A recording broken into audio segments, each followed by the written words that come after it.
ಅಂದರೆ ಪ್ರತಿ ಆಚಾರನೂ ಮನುಷ್ಯರ ಆರೋಗ್ಯಕ್ಕೆ ಸಂಬಂಧಪಟ್ಟಾಗೆ ಇದೆ. ನಾವು ಅದನ್ನು ಪಾಲಿಸ್ಕೊಂಡು ಹೋಗ್ಬೇಕಷ್ಟೆ. ಹಾಂ, ಸರಿ. ಈಗ ನೀವು ಇಷ್ಟೆಲ್ಲ ಹೇಳ್ತೀರ ಅಂದರೆ ಖಂಡಿತ ನಾನು ಎಣ್ಣೆ ಸ್ನಾನ ಮಾಡ್ತೀನಿ. ಜಾನು, ನಿನ್ನ ಗಂಡನಿಗೆ ಎಣ್ಣೆ ಹಚ್ಚಮ್ಮ. ಅಯ್ಯೋ ಪರವಾಗಿಲ್ಲ, ನಾನೇ ಹಚ್ಕೋತೀನಿ.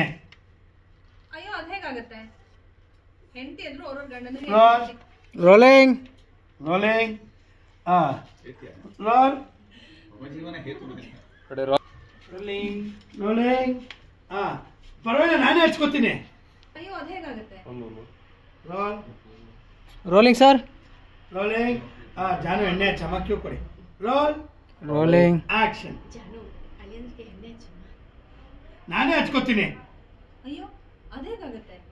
ಹೆಂಡತಿ ಅಂದ್ರೂ ಅವ್ರವ್ರ ಗಂಡಂದ್ರಿಗೆ ಎಣ್ಣೆ ಹಚ್ಚಿ ಸ್ನಾನ ಮಾಡಿಸ್ಬೇಕು. ಇದೇ ಸಂಪ್ರದಾಯ. ಇದೇ ಸಂಪ್ರದಾಯ, ಇದೇ ಪದ್ಧತಿ. ಸರಿ. Roll rolling. ಹಾಂ, ಅತ್ತೆ ಹೇಳಿದ್ರು. ಜಾನು ಅದು ತೊಳಿಮ್ಮ. ಆಕ್ಷನ್. ಜಾನು ಹಳೆಯಂದ್ರಿಗೆ ಸ್ನಾನ ಎಣ್ಣೆ ಹಚ್ಚು. ಆಕ್ಷನ್. ಹಾಂ, ನಾನೇ ಹಚ್ಕೋತೀನಿ. ಅಯ್ಯೋ ಅದೇಗಾಗುತ್ತೆ? ಹೆಂಡತಿ ಅಂದ್ರೂ ಅವ್ರವ್ರ ಗಂಡಂದ್ರಿಗೆ ಎಣ್ಣೆ ಹಚ್ಚಿ ಸ್ನಾನ ಮಾಡಿಸ್ಬೇಕು. ಅದೇ ನಮ್ಮ ಸಂಪ್ರದಾಯ. ಯಾಕೆ ನಾನು ಮಾತ್ರನಾ? ನಾನು ಹೊಸ ಮದುವೆ ಗಂಡ ಆಗಿದ್ದೀನಿ ಅಂತನಾ? ನಾನು ಒಬ್ಬನೇ ಹಚ್ಚಿಸ್ಕೊಳ್ಳೋದಿಲ್ಲ. ಮಾವನೂ ಹಚ್ಚಿಸ್ಕೋಬೇಕು, ಸಂತೋಷ್ ಬಾಬುನೂ ಹಚ್ಚಿಸ್ಕೋಬೇಕು, ಮನೋರವ್ರೆ ನೀವು ಹಚ್ಚಿಸ್ಕೋಬೇಕು.